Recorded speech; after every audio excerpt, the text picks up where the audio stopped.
किसान और हाथी। बहुत समय पहले की बात है।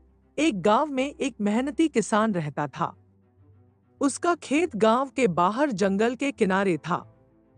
वह रोज सुबह उठकर खेत पर काम करता और फसल उगाने के लिए खूब मेहनत करता। लेकिन उसी जंगल में एक शरारती हाथी भी रहता था। जब भी किसान की फसल लहलहाने लगती, हाथी आकर उसे रौंद देता। किसान ने कई बार हाथी को रोकने की कोशिश की, लेकिन हाथी इतना बड़ा और ताकतवर था कि किसान कुछ नहीं कर पाता। एक दिन किसान ने ठान लिया कि वह इस समस्या का हल निकालेगा। उसने एक योजना बनाई।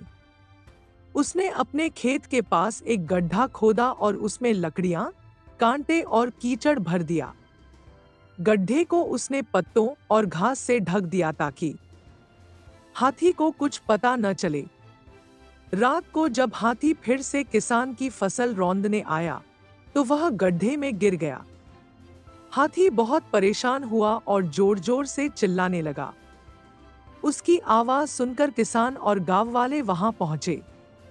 किसान ने कहा, अब तुम समझ गए कि दूसरों का नुकसान करना कितना बुरा है।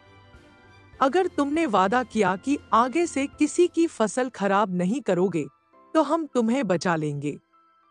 हाथी ने अपनी गलती मान ली और वादा किया कि वह कभी किसी की फसल को नुकसान नहीं पहुंचाएगा।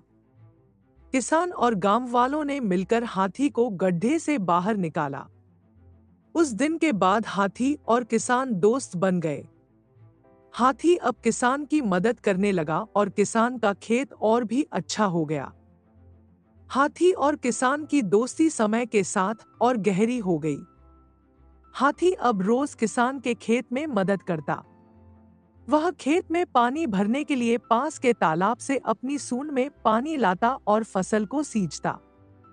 किसान खुश होकर हाथी को दूध, ताजा गन्ना और फल खिलाता। गांव के लोग भी हाथी के इस बदले स्वभाव को देखकर हैरान थे।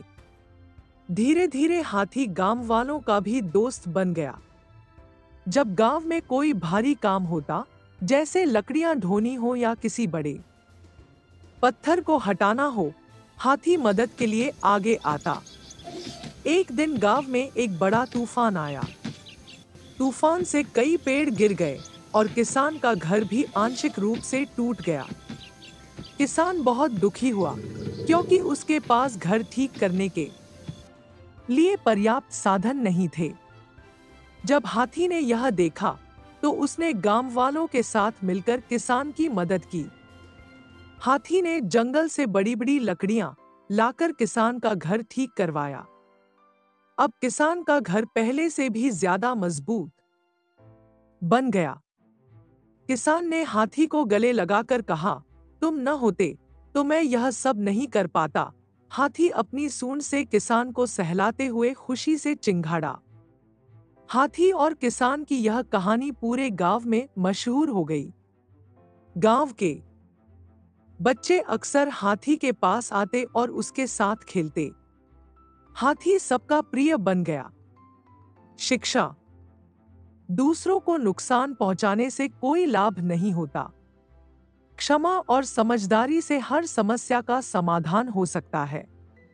हाथी और किसान की दोस्ती ने यह सिखाया कि अगर हम अपनी गलतियों को सुधार लें और दूसरों की मदद करें, तो न केवल हम अपने जीवन में खुशियां ला सकते हैं, बल्कि दूसरों के जीवन को भी खुशहाल बना सकते हैं।